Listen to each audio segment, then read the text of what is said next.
Hayden on Titan Shift. Sometimes you'll see like a Carnage Tyrant or Gaia's Revenge in the board for Titan Shift. Hayden does not have that. He's going to rely on these 3 Tireless Trackers and maybe these 3 Relic of Progenitus to do some work. These cards are all fine.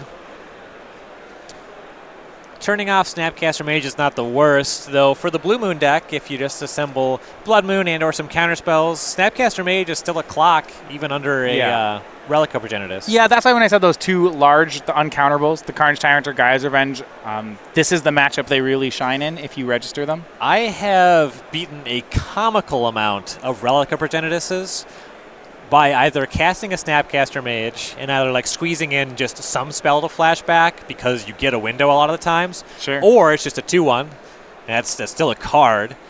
And sometimes, like I play different decks, obviously it does not apply to Blue Moon, but sometimes you can even just pull off a Tassiger through Relic of Progenitus or like a Gurmag Angler because Thought Scours add so many cards at once. Yeah, you can still make a delve threat for sure against Relic of Progenitus.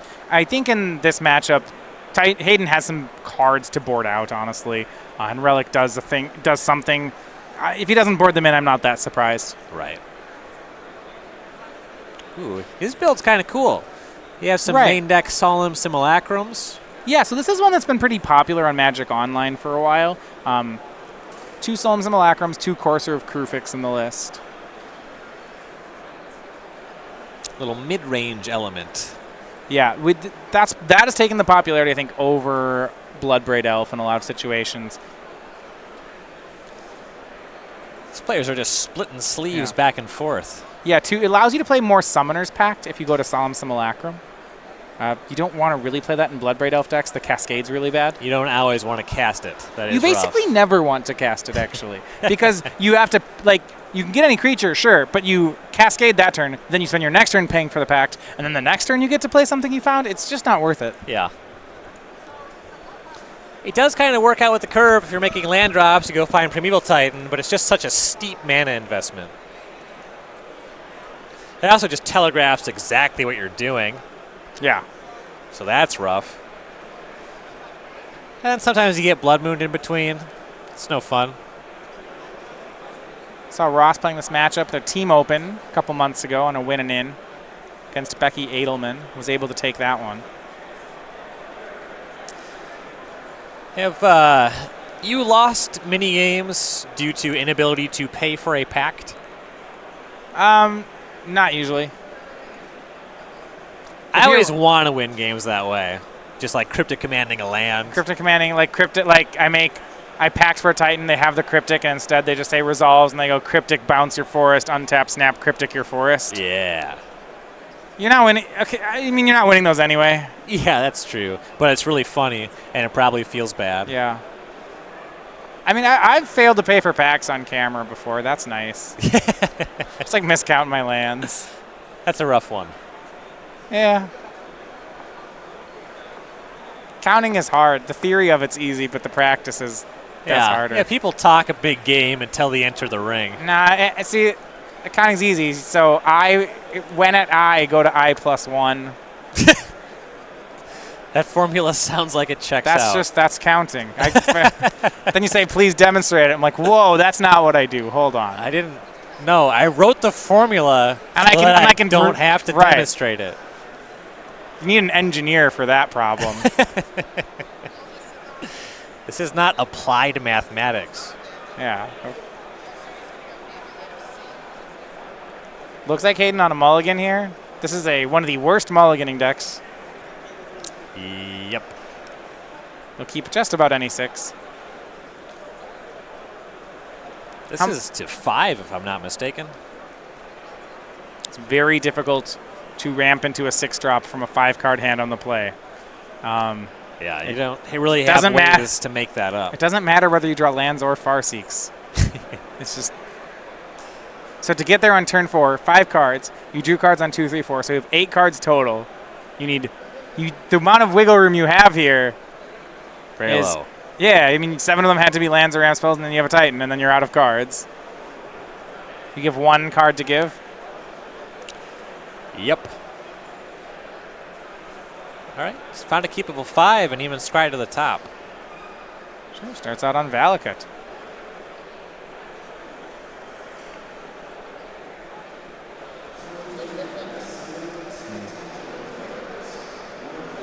It looks like Ross does not have Blood Moon. However, if he has Spell Snare is excellent in this matchup. You don't say. Tri-Belder. Another matchup where Spell Snare is good. This is a good. This one's. I mean, Spell Snare is just excellent against Titan. All the ramp spells are on 2. In particular, these versions that don't play Bloodbraid Elf. I don't tap the Codex Shredder for Spell Snare, Ryan. Just saying. It's not good enough. He's just casting Opt. Boo.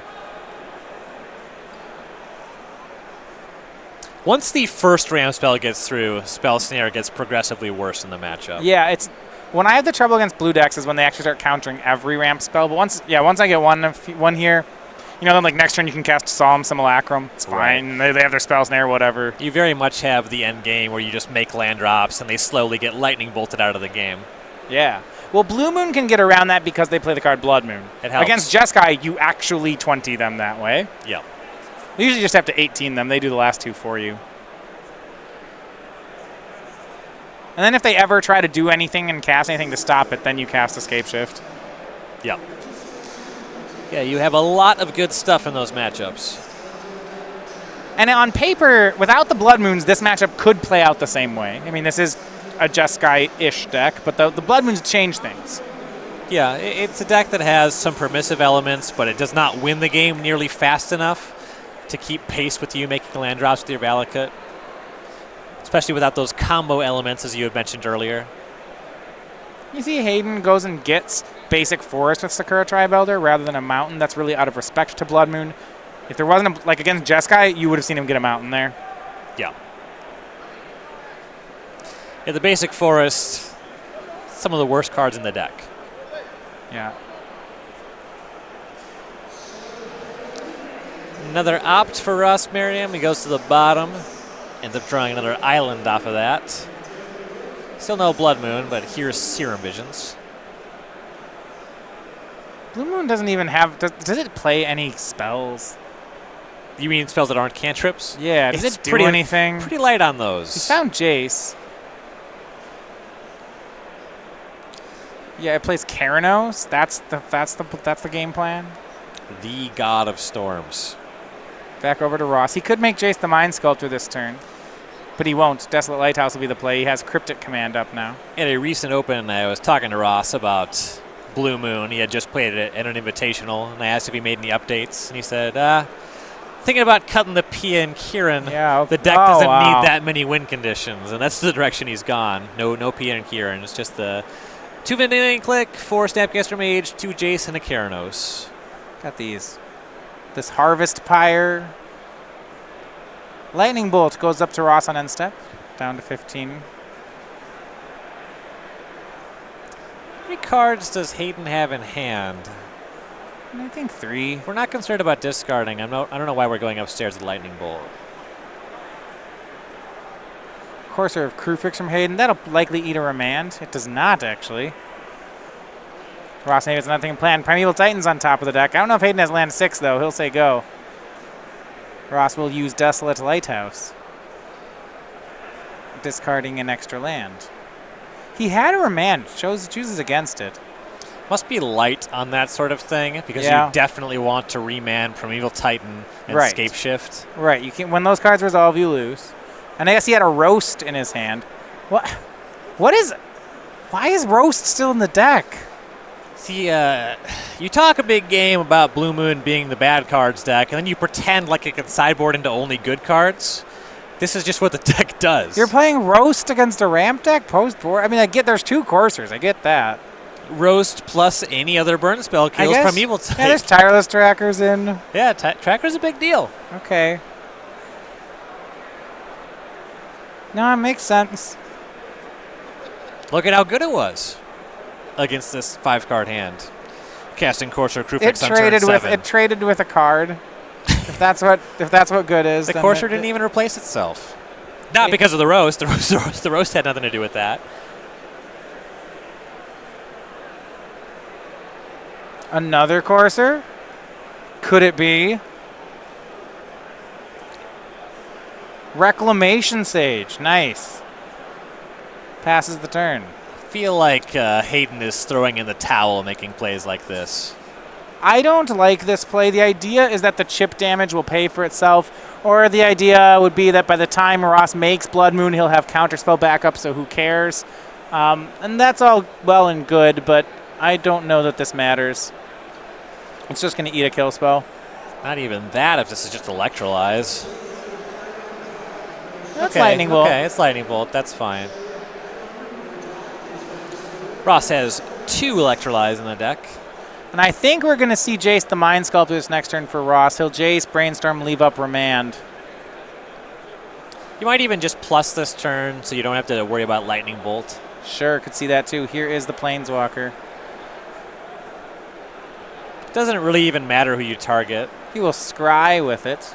Scries to bottom. Pretty clearly has the Remand here. I'm glad that you said scry. I hear a lot of players say Fate Seal myself. That's called and it's scrying. like, we have had a word for this way longer than we've had that one.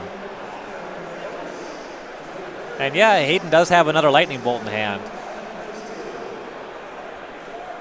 4 mana card, likely to eat a Remand.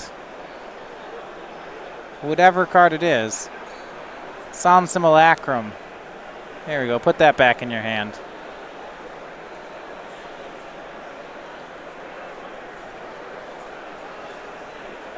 Ross remands into another remand. When you have a Jason play, that is a mighty fine place to be. Just going infinite.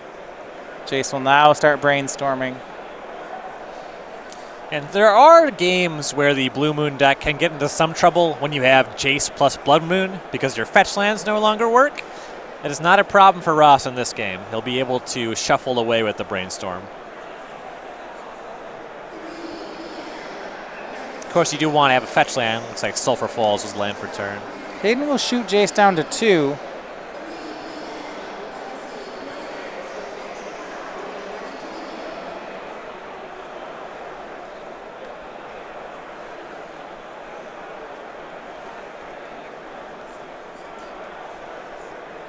Wouldn't be a very major point here, but if Hayden still had that Lightning Bolt he pointed upstairs previously, he could aim that at the Jace, though he is behind it by way more than just the Planeswalker.